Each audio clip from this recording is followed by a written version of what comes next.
Saudara, 52 masjid setempat sudah pun membuka pendaftaran bagi ibadah korban kendalian Salam SG Korban sehingga bulan depan. Namun, buat 4 tahun berturut-turut jawatan kuasa itu akan menganjurkan penyembelihan korban di Australia sebelum daging-daging korban yang dibekukan dikirimkan ke Singapura.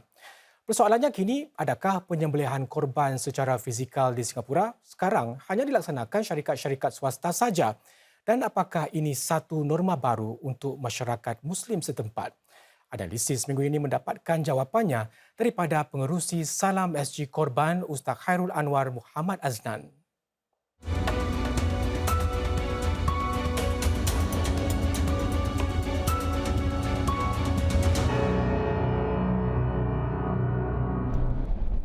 Pemantauan jawatan kuasa Salam SG Korban sejak beberapa tahun kebelakangan ini mendapati jumlah anggota masyarakat Islam di Singapura yang melakukan ibadah korban di luar negara kian meningkat.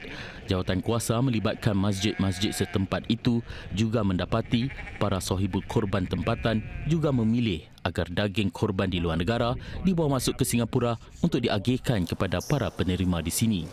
Akur dengan trennya semakin ketara itu serta kesan akibat pandemik COVID-19 sebelum ini, model korban sedemikian dipilih Salam SG Korban untuk dilaksanakan sejak tahun 2020.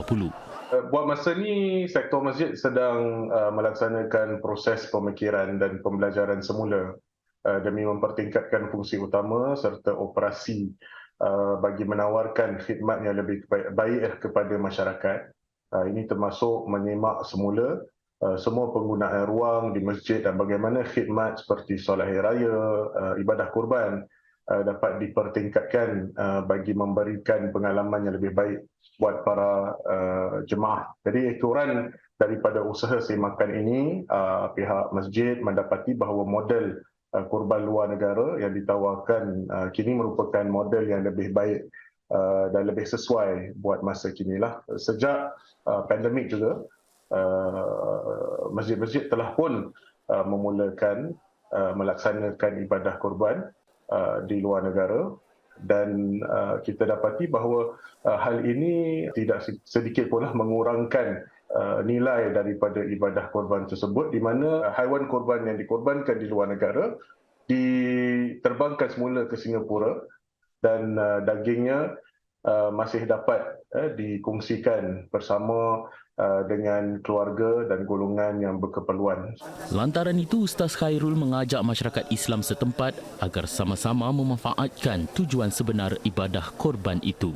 Ibadah korban ini adalah ibadah yang mana agama kita ingatkan bahawa ianya bukanlah berkenaan di mana kita lakukan korban tersebut, tetapi ialah satunya untuk menunjukkan rasa kesyukuran kita kepada Allah SWT, kesyukuran kita kepada Tuhan, dan kemudian untuk